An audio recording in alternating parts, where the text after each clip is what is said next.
Hello! Today in the UK, there is so many reasons why lots of us are living without hope. We are worried about our jobs, therefore wondering how am I going to put food on the table for myself and my family, and how I'm going to pay my bills. We're worried about if I get ill, would I be okay? We're not even sure what next year or even next month is going to look like. This all leads to us living a life without hope, and we can feel hopeless. Today, over the next few minutes, I want to share about hope and how do you have hope. See, this word hope can be used quite broadly. I hope I make it to the shops before they close. I hope next year I can go on a holiday. I hope that my Amazon delivery will come tomorrow. How many of us have said that one? I hope that you will come out of hospital very soon and come home. I hope. See, the thing about this is this. You can exist for weeks without food. You can exist for a couple of days without water. You can exist for a couple of seconds without air. But I believe you cannot exist without hope. See, you need hope to cope. Hope keeps your soul alive. Your inner being, the thing that makes you needs hope. Hope is not a wishful thinking or airy-fairy optimism.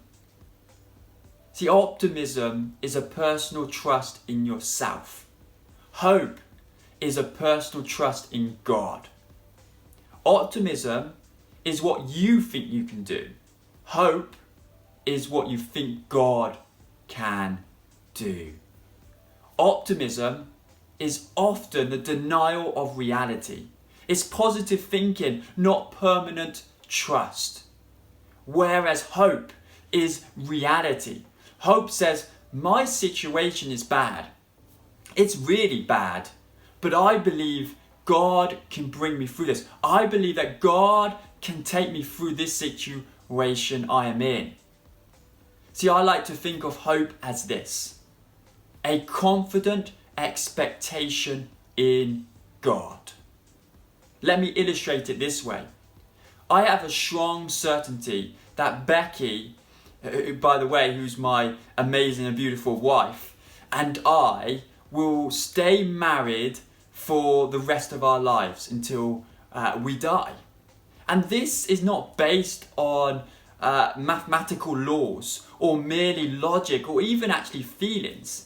It's based on the character of our wills and the promises of God. That we will stay together for the rest of our lives. There's so much in this world that wants to take away our hope. And sometimes we do not want to live in a state of hope or even speak words of hope in our lives because we're concerned of being disappointed or looking foolish. See, this concern is based primarily in fear. But we should never let fear govern how we live our lives. How do we have hope? Well, we as followers of Jesus have a hope in the character of God. That's what it's based in, the character of God. And one way to know the character of God is to immerse yourself in the book about Him, the Bible.